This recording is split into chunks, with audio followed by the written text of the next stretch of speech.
Her daughter-in-law gripped her elbow and forced her into the patio chair. "That's where old people stay." Lena chirped loud enough for the whole table to laugh. Even her son chuckled. Even the Reverend stayed silent.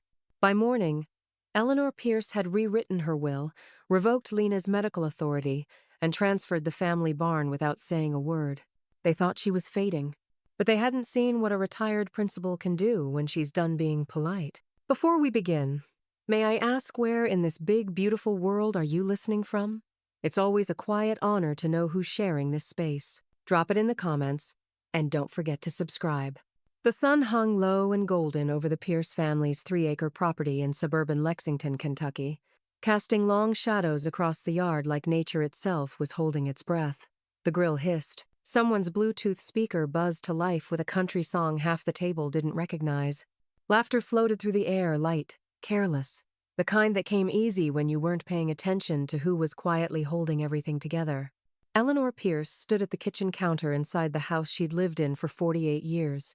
Arranging deviled eggs on a serving tray with the same care she used to reserve for science fair models and Valentine's Day cupcakes. Her hands were slower now, but steady. Her breath deeper. She reached for the glass door with the tray in hand. "Mom, don't worry about that," Darren said as he reached in and tried to take the tray from her, his voice tight with performative cheer. "Lena's got it covered." But Eleanor stepped around him with a soft smile. "I've got 2 good legs and a memory that still knows where the napkins are, thank you." Outside, the guests were mid-laugh about something Lena had said, something that made Reverend Calvin's brow knit, and his arms crossed silently over his chest. Eleanor reached the edge of the deck and began setting the tray down on the picnic table. Then it happened. "Here," Lena said brightly, grabbing Eleanor's elbow with one manicured hand and guiding her too firmly toward the white wicker patio chair near the edge. "That's where old people stay." Eleanor's knees buckled slightly as she landed. Not from pain, but from surprise. The chair's cushion gave a soft whumph, and for a second, time paused. The warm plate of deviled eggs tilted, but didn't fall. Laughter burst out across the table. Even Darren chuckled. "She's just trying to help, Mom." Reverend Calvin shifted his weight and watched in silence from his lawn chair under the sycamore. Gracie, who had been carrying paper cups toward the drink table, froze mid-step. Her lips parted, but she said nothing. Lena raised her plastic wine cup. "To the next generation," she declared, glassy-eyed and triumphant, as if she'd just crowned herself queen of something no one else remembered voting on. "To the next generation," someone echoed. A toast made of stale rolls and shallow grins. Eleanor sat still, her palms resting on her knees, her back straight. She could feel the heat of the patio stones beneath her feet and the slow simmer of something crawling up from her chest. Not shame, no. Something quieter, a decision being born. She smiled faintly, wiped her palms on her slacks, said nothing. Gracie made her way over, bending to pick up a napkin someone had dropped near Eleanor's feet. She didn't speak, but she met Eleanor's eyes with a look that carried weight far beyond her 20 years. It said, "I saw that. I saw all of it." Eleanor nodded once, subtly. That was enough. As the barbecue carried on around her children chasing lightning bugs, Travis Dean talking shop with someone near the grill, and Lena bragging about a Pinterest-perfect kitchen remodel, Eleanor stayed seated. But she wasn't still. She was taking inventory. That night, the air was thick with the scent of mesquite and citronella. The kitchen smelled of leftovers, the faint tang of vinegar coleslaw and sweet tea glasses half drunk. Eleanor wiped down the counter alone. The house echoed differently now. Her husband gone 9 months, her son increasingly foreign. Her daughter-in-law, a stranger who dressed like a magazine ad and weaponized politeness. The laughter still rang faintly in her ears. She moved through the house with careful steps, not frail ones, just considered. She paused at the hallway mirror and looked at herself. There was no sadness in her reflection, only clarity.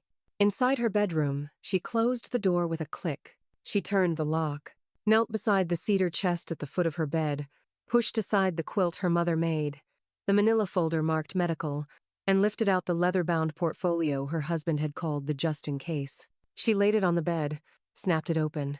There, inside, lay the original will, the one where Darren and Lena inherited everything, the one that still assumed loyalty came with last names.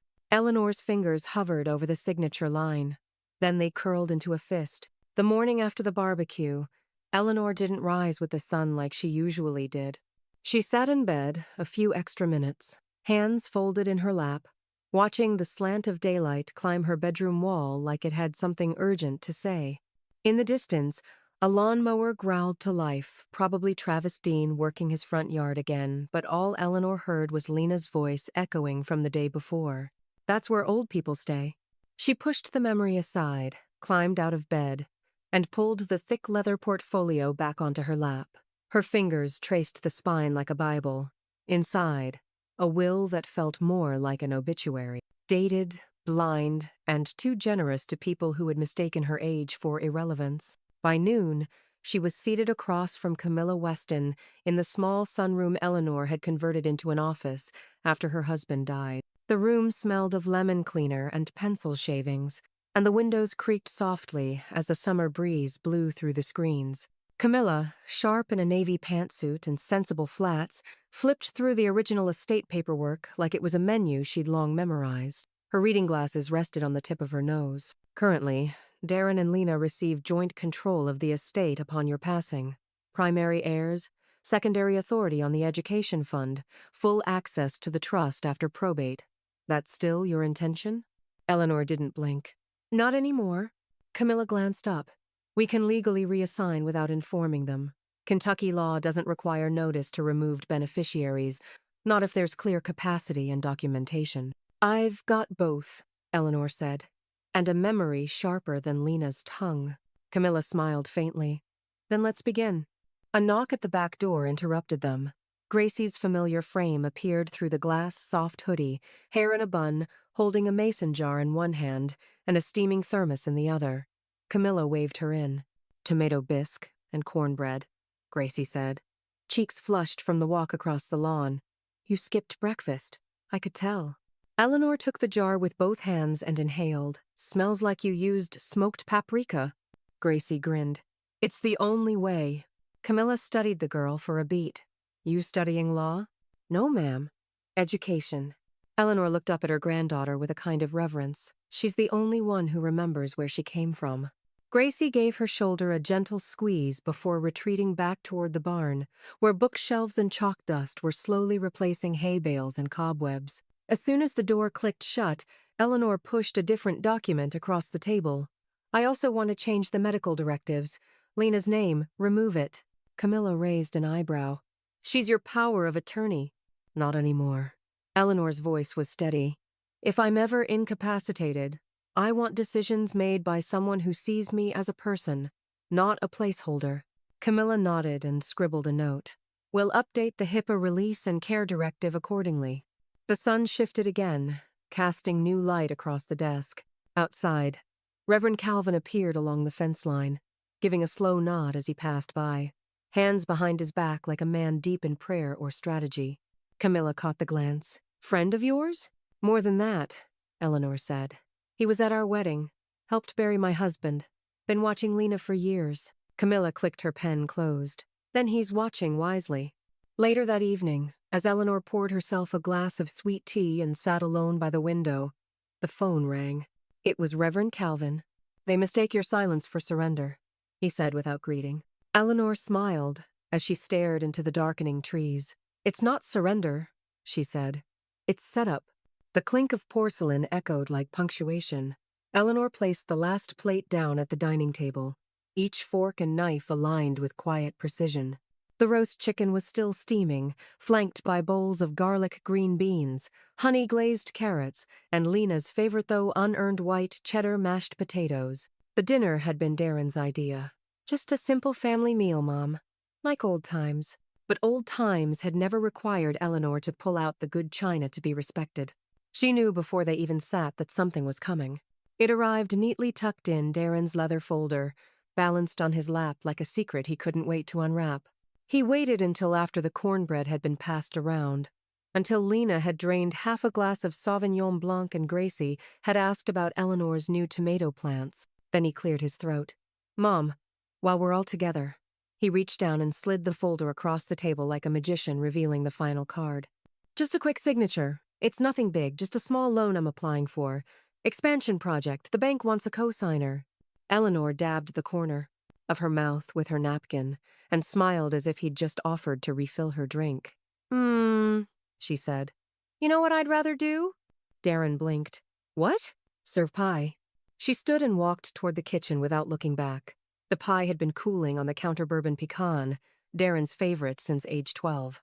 As she sliced, she could hear Lena's voice floating behind her, smug and sharp. Estate planning while she still remembers names. Gotta respect the timing, right? The silence that followed was tight as a drawn bowstring. Gracie coughed once and asked her father to pass the water. Eleanor returned, pie slices plated on floral dishes. She set one in front of each of them, skipping over the folder as if it were invisible. Lena forked a bite with a grin that didn't quite reach her eyes. This tastes like retirement, she said. Sweet, with a hint of being too late. Eleanor smiled back. Good things take time. Gracie looked down, expression unreadable, then quickly reached for her phone beneath the table. Later that night, a message buzzed onto Eleanor's phone as she rinsed dishes alone at the sink. Gracie, you handled that with class. I would have flipped the whole table. Eleanor let the water run over her fingers a second longer than necessary. By the end of the week, Reverend Calvin stopped by carrying a leather journal and a folder full of scripture clippings and community letters. If you're rewriting the trust, he said, don't just change who gets what. Say why. Tell them what mattered to you, not just who mattered to you. Eleanor opened the journal to the first page. What if I start with, if you ever weaponize my kindness, you forfeit my grace? Calvin chuckled. That'll preach. Together, over black coffee and pound cake, they crafted Eleanor's personal values statement, an elegant but unapologetic piece that threaded together a life of integrity, legacy, and the belief that loyalty is proved, not presumed. Camilla received the draft 2 days later and responded with one line. Camilla. Perfect. I'll update the trust language. From now on, all decisions reflect values, not lineage. On Friday, the barn glowed in soft amber light as Gracie lit candles inside. Eleanor stood outside on the gravel path, papers in hand. The envelope was thick-sealed, signed, and already notarized. Camilla had hand-delivered it that morning. Inside, the quitclaim deed transferring ownership of the barn and its acre of land to Gracie L. Pierce, effective immediately. No announcements, no permissions requested, no strings. Eleanor walked it to the county clerk's after lunch, past the courthouse where she once took Gracie to see her first civic tour. The building still smelled faintly of pine cleaner and old ink. The clerk, a young man in a UK Wildcats hoodie, stamped the top corner without looking twice. Anything else today, ma'am? Eleanor just smiled. No, I've done enough. She stepped back into the heat, walked slowly to her car, and placed the receipt in her glove box like a relic. The barn was no longer part of the Pierce family trust. It was Gracie's now fully, quietly, irrevocably. Eleanor stepped inside the barn and looked around. Chalk dust, book stacks, a dented globe on a shelf. It didn't feel like a loss. It felt like a beginning. The hum of a power drill echoed through the late morning fog, cutting through the stillness like a declaration. From her kitchen window, Eleanor watched Gracie kneel on the barn's wooden porch, measuring planks with a pencil tucked behind her ear. Sawdust floated in soft halos around her head, catching the light in golden specks. Her sweatshirt sleeves were rolled to the elbow, and her hair was tied back with one of Eleanor's old floral scarves. Eleanor sipped her coffee, black and hot, and felt something rare settle in her chest. Satisfaction. Not revenge. Not yet. But the feeling of watching someone build instead of beg. Later that afternoon, while Gracie hauled in salvaged bookshelves from Travis Dean's pickup, Eleanor made her way down the garden path in her walking shoes. She stopped at the barn's entrance, running her palm over the doorframe her husband once carved. The wood still held his initials, faint but untouched by time. Did I go too bold with the blue trim? Gracie asked, brushing paint from her thumb. It's yours, Eleanor said, simply. Gracie blinked. Yours, you mean? Eleanor looked her square in the eye. No, baby. It's not mine anymore. It's for what you're making it. Gracie's throat moved, but she said nothing. Instead, she turned and grabbed a piece of chalk. The small blackboard she'd mounted beside the doorway, crooked but proud, soon bore new white script, Miss Gracie's Learning Shed. Inside, she'd already lined one wall with weathered readers, old maps, and a child-sized table Eleanor had kept from her teaching days. A jar of pencils sat at the center, already sharpened. That night, over dinner, Lena stabbed a fork through her salad with far more aggression than necessary. "So, what's the barn project exactly?" she asked, her tone all teeth. "You letting her play Joanna Gaines out there?" Darren looked up from his phone. "Gracie's doing something for school, right?" Eleanor set down her knife quietly. "She's building a space to teach. Something real. Something useful." Lena scoffed. "Useful to who? Instagram?" Gracie, seated beside her, didn't respond. She just kept eating, calm as ever. Lena swirled her wine. "I mean, we could have used that space for storage. Or an Airbnb if anyone had asked." "No one did," Eleanor replied. "And it's not ours anymore." The room went still. Darren blinked. Gracie froze mid-bite. "What do you mean it's not ours?" Lena's voice rose half a notch. "I mean," Eleanor said, wiping her mouth, "the barn's hers." She stood. That was all. No gloating, no fanfare, just gravity.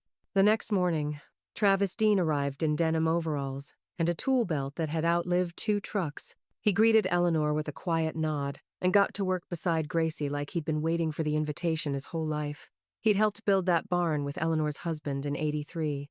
And now, with a slow, careful rhythm, he helped rebuild it with their granddaughter. Camilla handled the legal side in the background as always. The revised grant deed was already stamped and filed. 1 acre, 1 structure, 1 inheritance made while the heart still beat steady. At dusk, Eleanor walked alone through the vegetable garden, running her fingers over the basil leaves and tomato vines. The scent of soil and mint clung to her hands. She thought about all the questions Gracie had asked that week.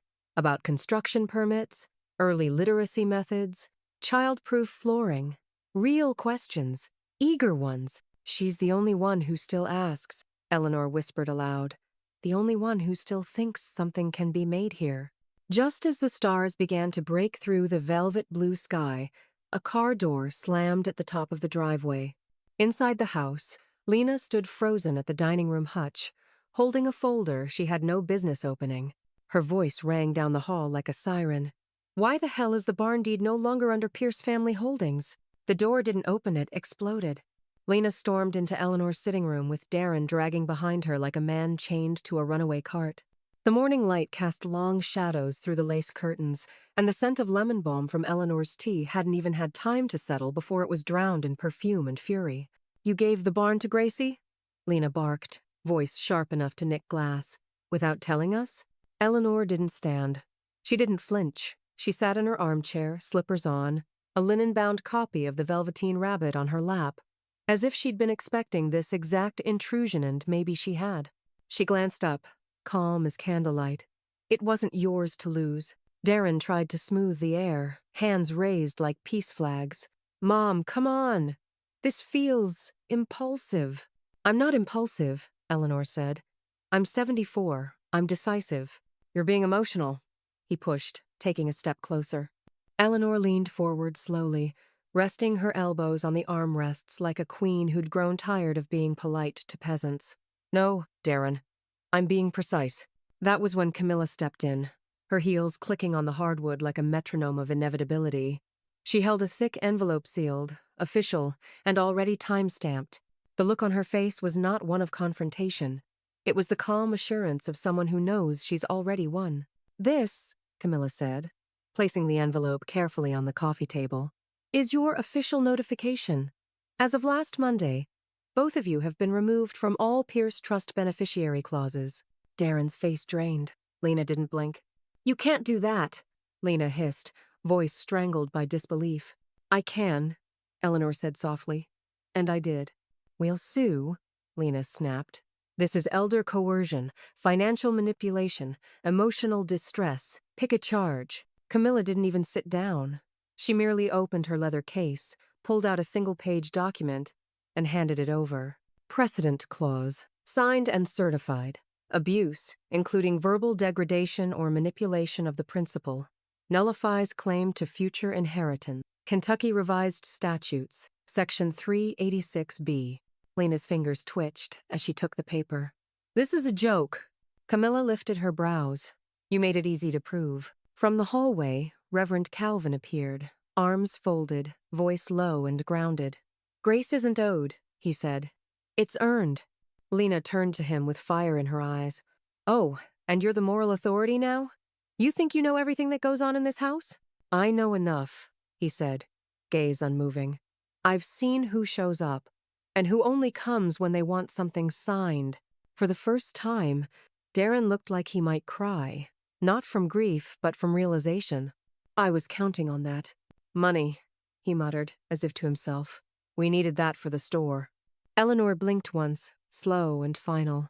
That wasn't an inheritance. It was a leash, and I've cut it. They left without slamming the door, which somehow made it worse. That evening, the house fell quiet again, peaceful in a way Eleanor hadn't felt in years. The walls didn't listen for Lena's footsteps.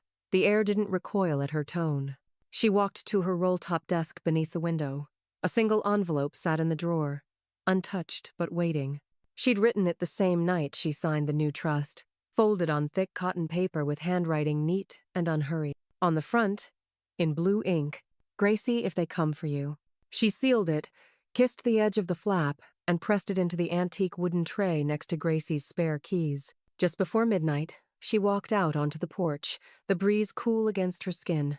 Travis Dean was sitting on his steps next door, whittling a strip of wood, watching the horizon like it owed him something. Without looking over, he called out, "You sleepin' better now?" Eleanor exhaled. "Not yet, but I will." The first bill came due on a Tuesday, an unusually warm day for early spring. Eleanor knew it was coming. She'd circled the date on her calendar weeks ago in violet ink and drew a small checkmark beside it that morning. She was in the pantry when she heard the slam of a car door 2 houses down, followed by Lena's unmistakable voice tearing through the breeze. "Darren!" she barked, loud enough for the birds to scatter. "The water bill's overdue." Eleanor smiled faintly as she shelved the last jar of pickled okra. "They shut it off this morning. Do you even look at the accounts anymore? This was your deal, remember?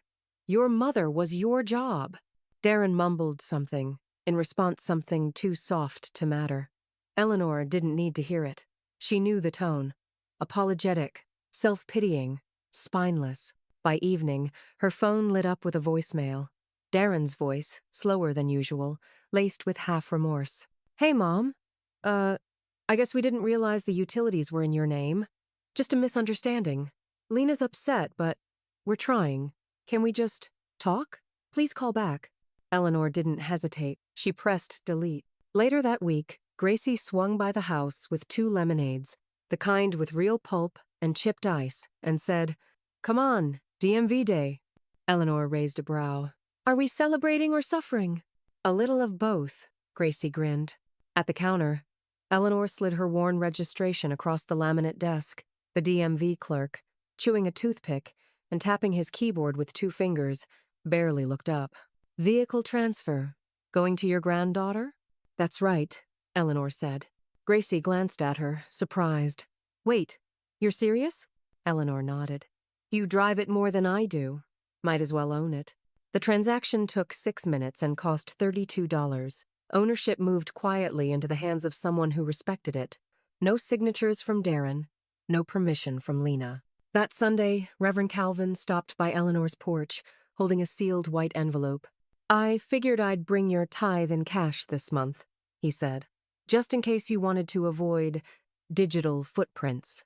Eleanor took the envelope, her fingers brushing his. "Clever man." He smiled. "Just observant." The cash wasn't much, but it was clean, untraceable, and symbolic. Eleanor placed it under the sugar tin, where her husband used to keep his spare keys and gum wrappers. The next day, she logged into the joint account Darren had set up years ago, supposedly for family vacation planning, though it had slowly become Lena's Amazon playground. She clicked one button. Close account. The confirmation message blinked in cheerful green.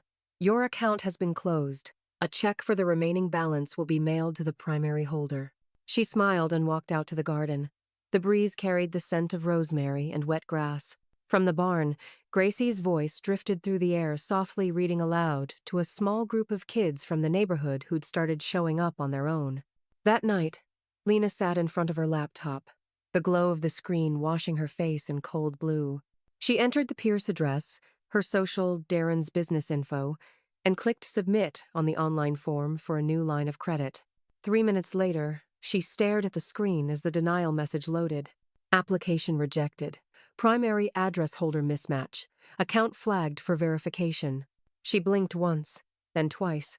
"What the hell does that mean?" she muttered. She checked again. Same result. Lena slammed the lid shut. In the background, the sprinkler outside sputtered to life on Eleanor's garden. It started with a red flag. Literally. An alert popped up on Eleanor's phone while she was pruning her rose bushes, the chime slicing through the birdsong. She wiped her gloves on her apron, tapped the notification, and stared at the message from her credit monitoring service. Suspicious activity detected on your Experian account, multiple inquiries for personal loans using your social security number. She blinked once, then again. Her thumb hovered over the screen. Then she smiled. Inside the house, she sat down at her writing desk and pulled open the bottom drawer.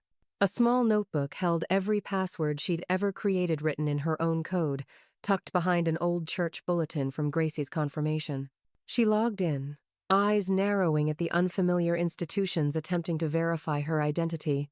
Skyfront Capital, Goldline Personal, Second Act Credit Union. 3 denied, 1 pending. By lunchtime, Camilla had the documents. "I'll file a preliminary claim," she said calmly over the phone. "It's soft, for now, just enough to start the paper trail. We're not accusing yet, just documenting.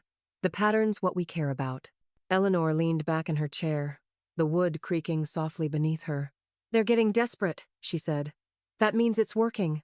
That afternoon, a letter arrived addressed to Gracie, handwritten return label from Commonwealth Student Aid Foundation. Gracie slid it open in the barn, fingers trembling slightly. Her eyes scanned the first line, then the second. "You've been pre-approved for the full tuition match," she read aloud, stunned. "Wait, what?" She flipped the page. At the bottom, in small type, "Outstanding balance reduced as of previous fiscal year. Donor notation, EPI." She turned to see Eleanor standing in the doorway, the sunlight behind her forming a halo that made her look half saint, half avenger. "You paid my loan down already?" Gracie asked, barely above a whisper. Eleanor nodded. "Last November. Quiet gifts last longer." Gracie's mouth opened, but nothing came out. Before either could speak again, the barn door flung open so hard it smacked against the side wall. Lena. She marched in, eyes wild, fury caked on like too much foundation. "She's buying your love now?" she barked, voice echoing off the rafters. "That's what this is?" Gracie stepped in front of Eleanor. "Number, she's investing in someone who doesn't mock her every time she breathes." Lena's lips curled.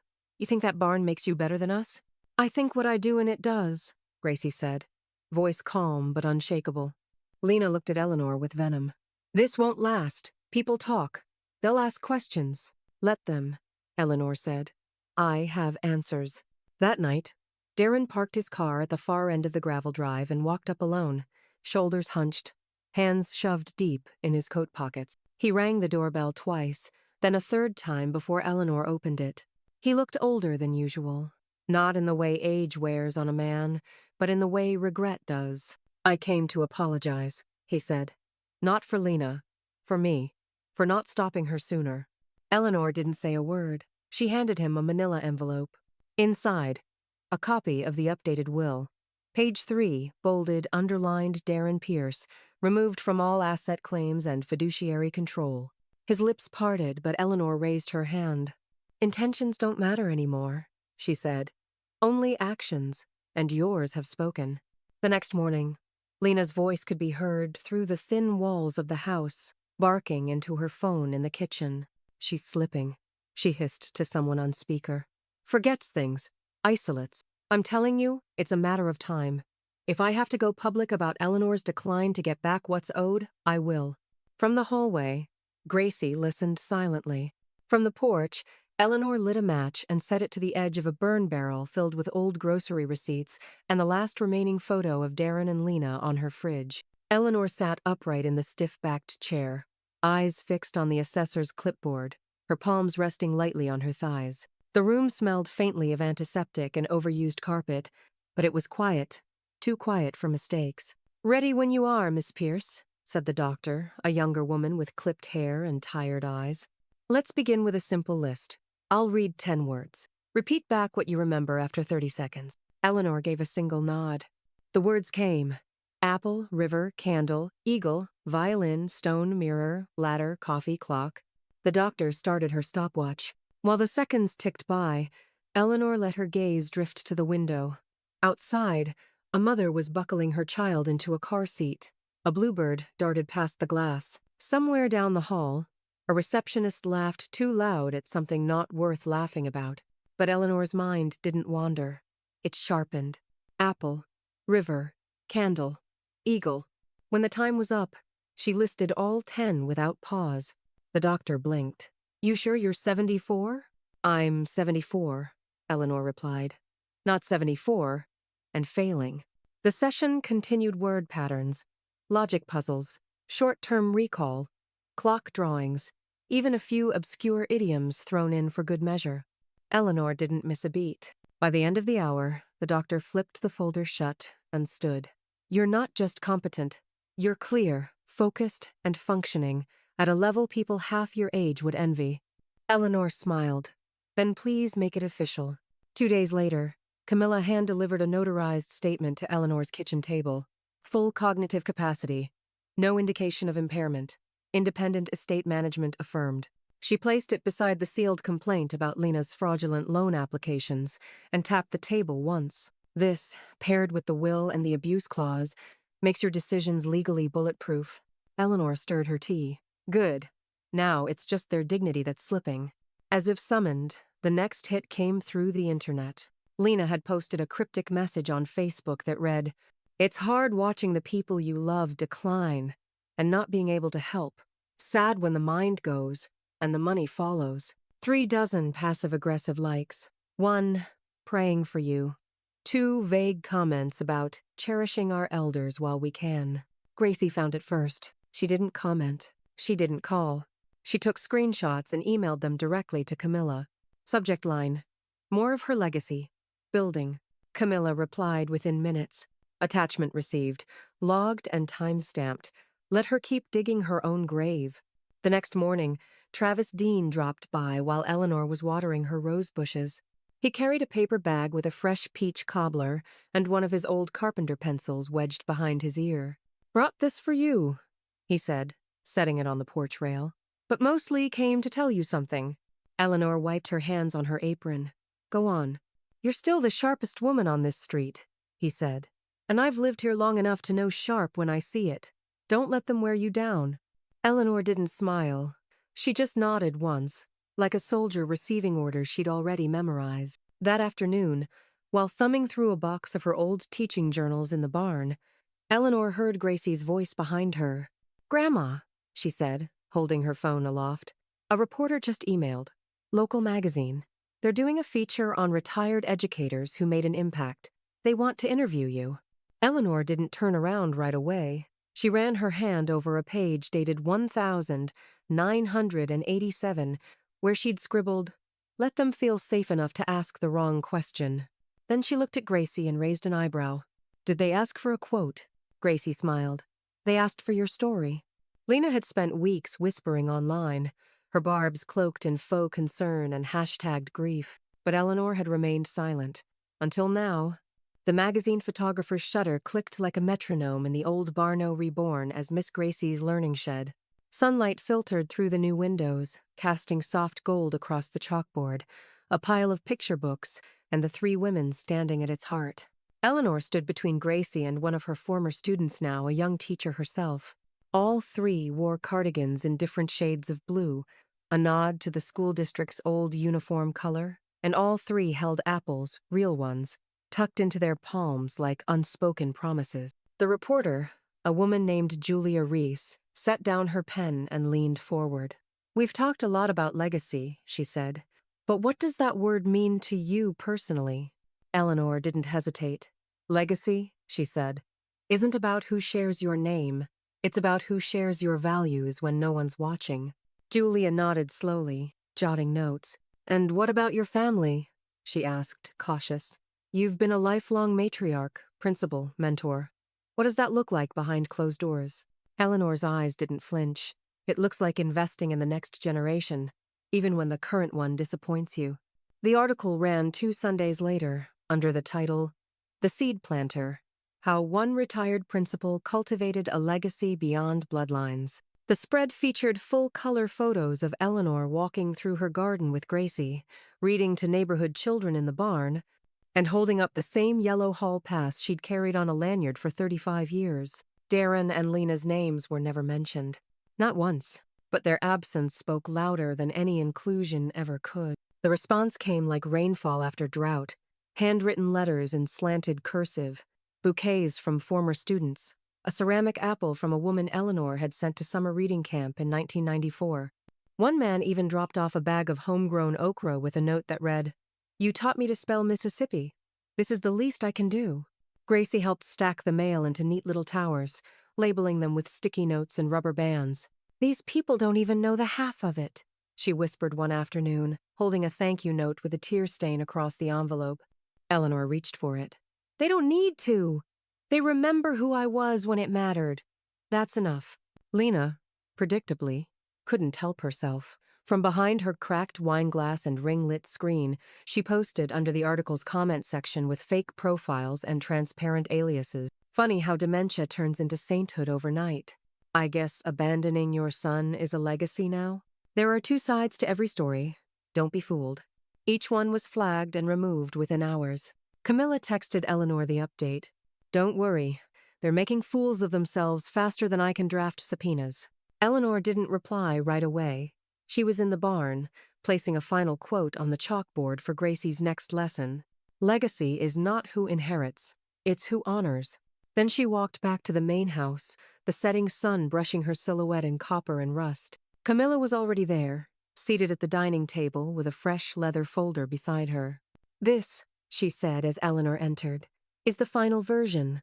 Witnessed, notarized, filed, and secure." Eleanor sat down without a word and opened the folder.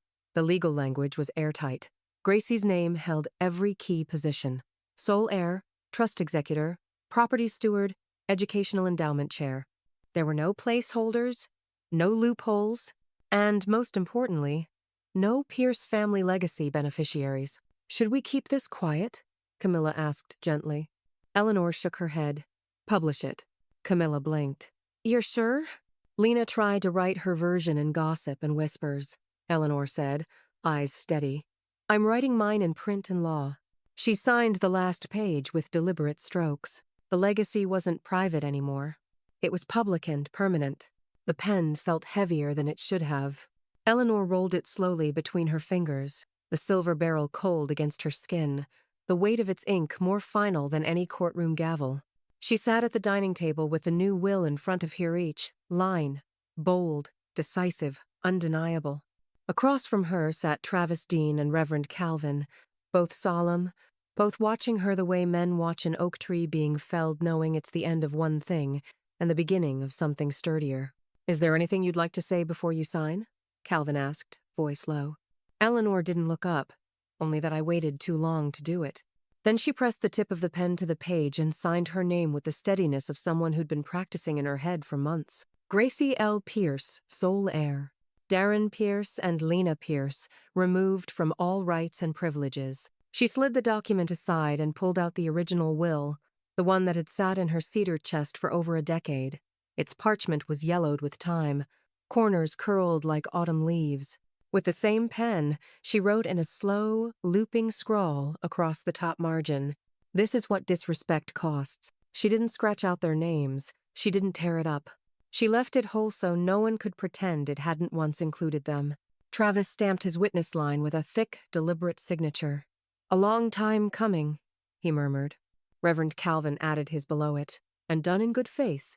Camilla would collect the documents that evening, lock them in her fireproof cabinet, and file them with the county the next morning. But for now, The deed was done. Across town, unaware, Lena was scrambling eggs in her spotless kitchen and prepping a crudité platter like her reputation depended on it, which, in a way, it did.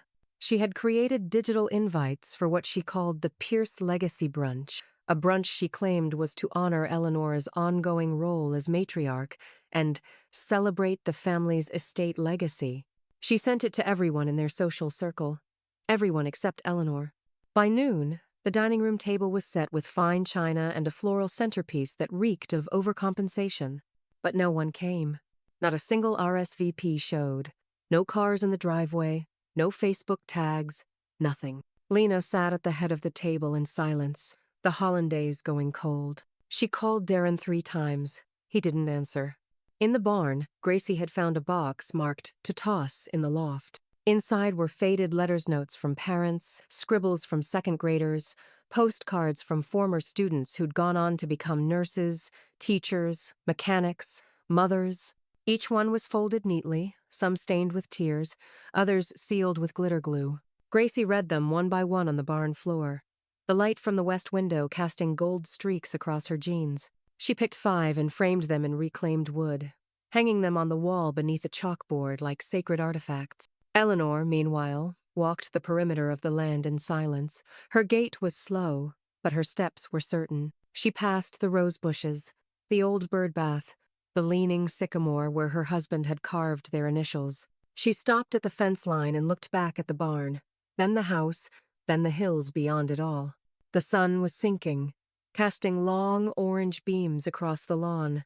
Somewhere behind her, a mourning dove called out a single low note that trembled and held.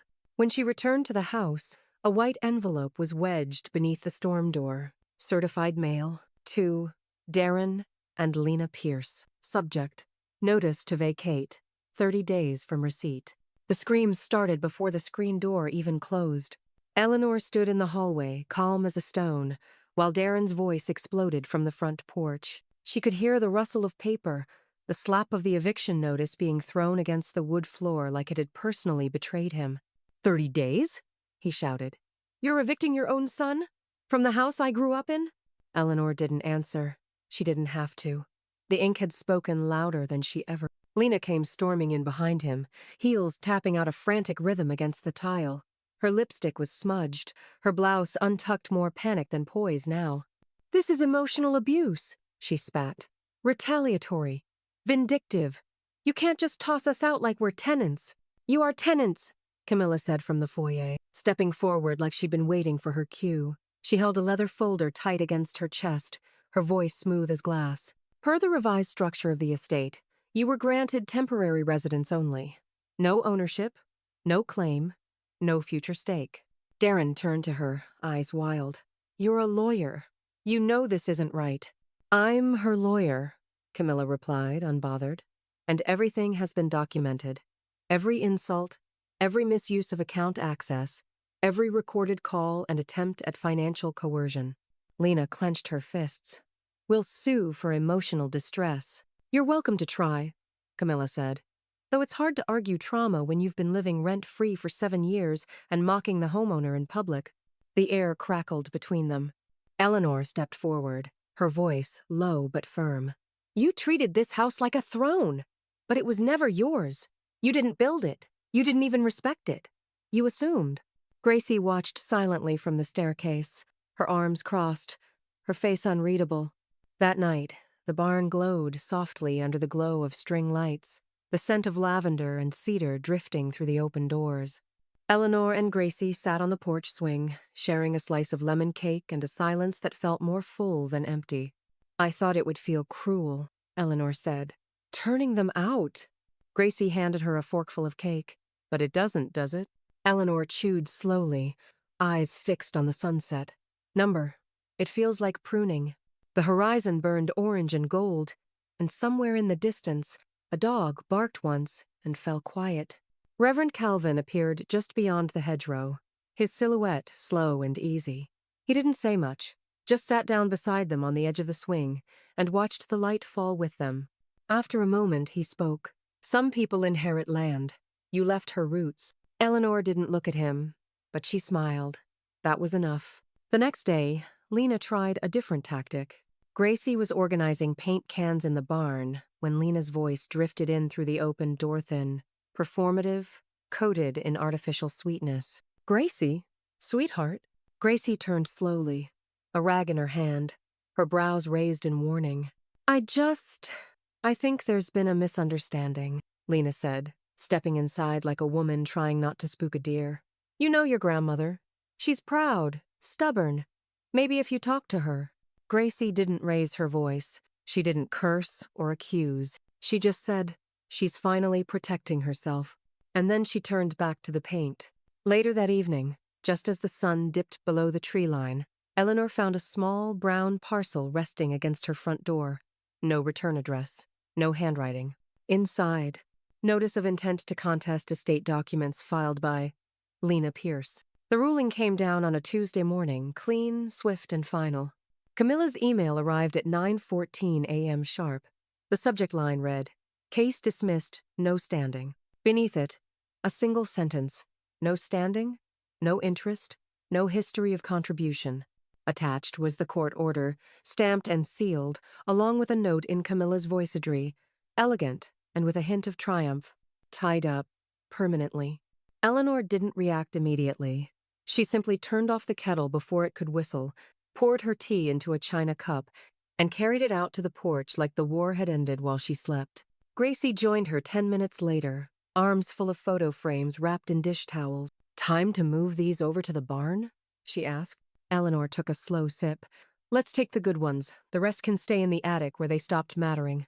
That afternoon, Darren's truck idled in the driveway, the bed piled with boxes, some labeled, some not.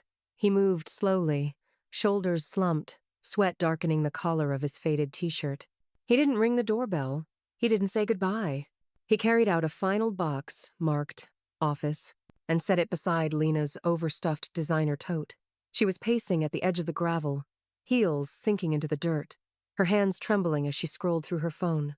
"No appeal?" she muttered, staring at the screen. "Not even a hearing?" Gracie passed by with a stack of framed letters from Eleanor's students, headed toward the barn. "It's over, Lena."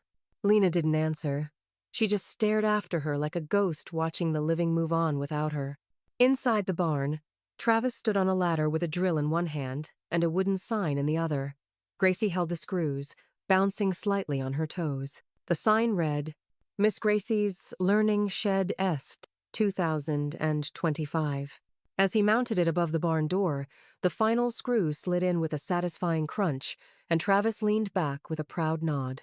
"Now it's official," he said. Eleanor stood nearby, her hands clasped in front of her, eyes glinting in the afternoon light. She looked at Gracie, then at the sign, and exhaled long and quiet. It was done. The house, the land, the vision it, all belonged to someone who respected it now. Back at the main house, Lena had finally collapsed onto the gravel, her knees folding beneath her as tears spilled down her cheeks, not loud, not performative anymore. Real. She sobbed into her palms, her shoulders shaking. A woman who had lost, not just the estate, but the illusion that she ever owned a piece of it. Eleanor watched from the upstairs window, silent. The curtain twitched in her hand, then dropped back into place. She didn't move. She didn't soften. She turned from the window and walked to her desk. There, spread out neatly, was the draft of the final trust document, the one Camilla had prepared in anticipation of this exact moment. Eleanor reviewed each line, her finger tracing the paragraphs like a seamstress, checking every stitch. Assets secured. Estate closed. Inheritance locked. Then the final clause, something she'd added just days ago. Pierce Foundation Scholarship Fund. Annual gift to students pursuing education in underfunded rural schools. In honor of Miss Gracie's Learning Shed. She signed the last page. The ink soaked in like roots finding soil. The chair was still there. The one Lena had shoved her into at that barbecue, the one that sparked everything. Eleanor passed it on her morning walk, tucked beneath the porch overhang, sun-bleached and cracked along the arms. She didn't move it. Didn't even glance twice. Some ghosts are best left in daylight. But that morning wasn't about the past. It was about permanence. Inside the barn, the table had been cleared, the floor swept, and the old projector screen rolled down. Camilla stood beside a tripod camera and a small wooden box, flipping through pages as Eleanor adjusted her shawl. "This is a legal message," Camilla said, tightening the frame. "It'll live in the vault, secured alongside the trust. No one touches it unless they contest. You ready?" Eleanor sat with her back straight, eyes steady. "Start the tape." The red light blinked on. "If you're watching this," Eleanor began, "then I've already left you everything I didn't leave them." The barn was silent but for her voice. No bird song, no wind just, that slow, grave tone Eleanor had once used for delivering expulsions and eulogies alike. "I left Gracie, my land, my words, my history. And I left Darren and Lena their reflection, because what they gave me was never legacy. It was leverage, and I do not trade in that currency." Camilla stopped the recording. "Perfect," she said softly. "That's the one." She closed the camera and placed the memory card inside the small lockbox, tucking it beside the final Trust Bandera thick navy folder with brass corners and Gracie's name etched across the cover. The new trust was ironclad. Gracie was named executor of every remaining asset: the house, the land, the foundation fund, the royalties from Eleanor's published curriculum. But buried inside was a clause Camilla herself had called the matriarch's shield. No future beneficiary, heir, spouse, or representative could ever mock, demean, or exploit the matriarch of the Pierce estate without immediate disinheritance. A zero-tolerance clause enforceable, binding, and permanent. "I had to write it 3 times to make it stick in probate," Camilla said. "But it's airtight." Later that afternoon, Gracie came to the barn, holding a photo frame Eleanor hadn't seen in Yershire wedding portrait, slightly faded, glass cracked at the corner. "I found this behind the bookcase," Gracie said. "Wasn't sure if it still belonged anywhere." Eleanor smiled. "It belongs here now." Gracie looked at the frame, then at her grandmother. "You gave me more than a home." Eleanor reached out, brushing a thumb across Gracie's wrist. "I gave you the dignity they tried to take." Tears shimmered in Gracie's eyes but didn't fall. Outside, an engine started. From the upper barn window, they could see Darren and Lena's SUV pulling down the gravel drive, tires kicking up dust like smoke. The back of the car was packed tight clothes, boxes, a rolled-up yoga mat wedged behind the headrest. They didn't look back. They didn't wave. At the bottom of the hill, the automatic gate creaked shut with a final metallic groan. Camilla watched it close from the porch. "Gate's been reprogrammed," she said, placing the remote into Eleanor's palm. "Only you and Gracie have the codes now." Eleanor nodded. Not with triumph, not with spite, just with finality. She walked back into the barn, where the windows welcomed the breeze and the walls, finally, held peace. In that moment, it was clear. There would be no rewrites, no second versions, no emergency appeals. Her legacy wasn't a list of names. It was a line drawn and no one would cross it again. They found it tucked behind the shed, half buried in weed sits, wicker cracked, cushions sun-bleached and sagging at the corners.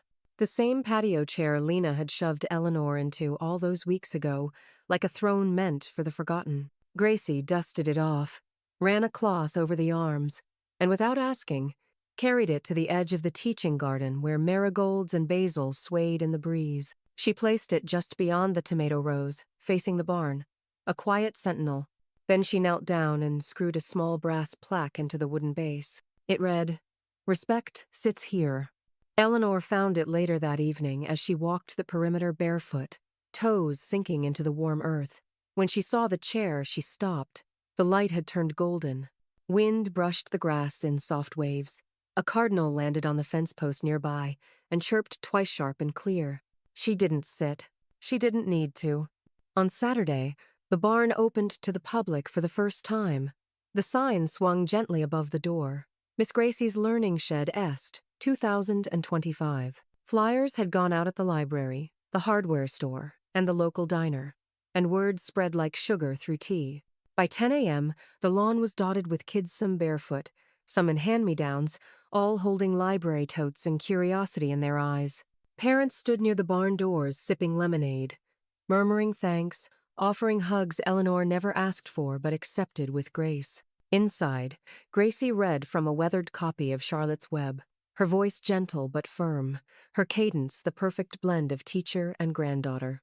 Behind her, Eleanor watched quietly from her usual place by the windows, hands clasped, chin high.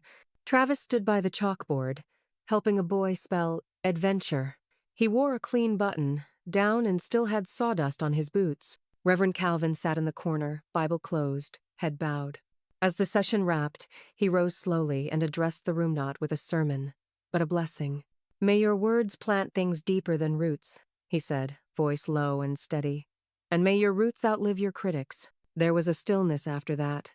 Not silence, but reverence. Someone started to clap. Others joined. It wasn't thunderous, but it was honest.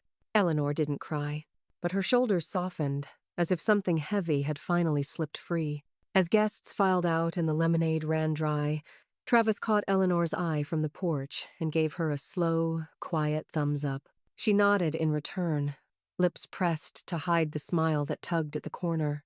Later that night, after the chairs had been stacked and the crayons sorted back into jars, Gracie sat at the old desk in the corner of the barn, going through the event sign-in sheet. At the bottom, tucked between two messy signatures, was a business card paper-clipped to a folded letter. She opened it. Kentucky Council for Rural Literacy Initiatives. Subject: Grant Application. Community Literacy Center Expansion. Congratulations. You've been selected for Round 1 funding. Gracie blinked, then blinked again. "Grandma," she called into the dusk. Eleanor appeared in the doorway, silhouetted by the last light of day, her arms crossed, her outline soft but certain. Gracie held up the letter. Her voice cracked with disbelief. "They want us to expand." The kettle whistled low and steady, like a distant train Eleanor no longer needed to catch. She moved through the kitchen slowly, barefoot on cool tile, robe trailing like morning mist. The light hadn't fully crept in yet, just a soft gray whisper along the windowsill. She poured the tea into her favorite mug, the one that said, "Discipline is a kindness, a gift from a former student." She didn't add sugar. She didn't need sweetness to feel full. Outside, the garden waited. Dew shimmered on the herbs. The roses stood tall, and the basil leaves curled inward, sleepy and rich with scent. She stepped through the gate, steam rising from her mug, and took her time tracing the rows. Nothing ached, no joint twinged, no breath caught. It felt like being returned to herself. At the far edge of the garden, the chair still sat under the oak tree, the one Lena had forced her into, back when they thought quietness meant compliance. Now, the chair remained unoccupied, a reminder, a monument. She passed it without pause. Gracie arrived just after 7, clipboard in hand, hair still damp from the shower. She didn't knock. She never had to. Eleanor looked up from her rose bush. "You're early." Gracie smiled, cheeks pink from the breeze. "I couldn't wait." She handed Eleanor the clipboard neat bullet points, hand-drawn sketches, ideas in green ink. "It's the expansion plan," she said, "for the literacy center. We can apply the grant here, add 2 classrooms and a sensory reading room. Travis offered to donate the wood. And I've already spoken to the school board after school credits, community hours." Eleanor skimmed the page, nodding slowly. "You thought of everything." Gracie hesitated. "Almost everything." She pulled a smaller sheet from the back and unfolded it carefully. "I want to name the program after you." Eleanor looked up. "I know you hate attention," Gracie said quickly, "but I think it should be called the Eleanor Pierce Literacy Initiative. It's yours, Grandma, all of it. You made this possible." Eleanor's eyes didn't soften. They sharpened. "No," she said quietly. "Don't name it after me." Gracie blinked. "Why not?" "Because this isn't about what they tried to bury. It's about what we built." She turned and started walking toward the barn, steam still curling from her mug. Gracie followed without a word. Inside, the air still held yesterday's lavender and chalk dust. The barn glowed in the morning light, every corner touched by purpose. Eleanor picked up a piece of white chalk and walked to the far wall, just beneath the framed student letters, next to the mounted sign. She paused. Then, in firm, looping script, she wrote, "Legacy is not blood. It's behavior." Gracie stood behind her, arms crossed, eyes shining. Eleanor handed her the chalk. "Now go teach them something that matters." That night, the wind was gentle. The porch swing creaked slowly under Eleanor's weight as she watched the last sliver of sun bleed into the horizon. The gate at the edge of the property, newly sealed, reprogrammed, and permanent, stood quiet, untouched. No headlights, no revving engine, no sudden knocks demanding a place they hadn't earned. In the barn, a soft glow pulsed beneath the door. Gracie was inside, preparing the next lesson. In the main house, every drawer was in order, every document filed, every page signed.